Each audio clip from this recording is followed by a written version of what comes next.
How do you add local images in CodePen?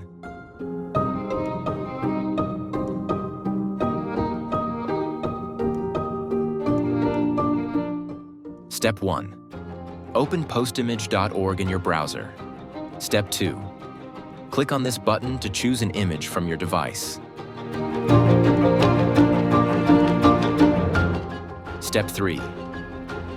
Select the image and click Open. Wait for your image to upload to the site.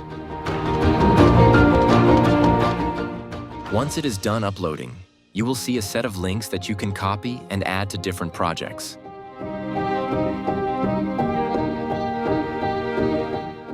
We want to use this image for our website, so for step 4, we copy the host link for websites.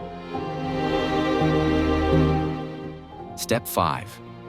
Return to CodePen and paste the link.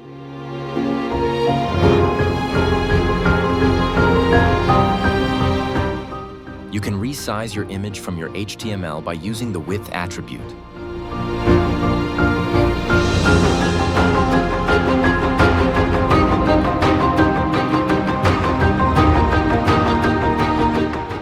Thank you for watching. If you found this video helpful, please give it a thumbs up and subscribe to our YouTube channel.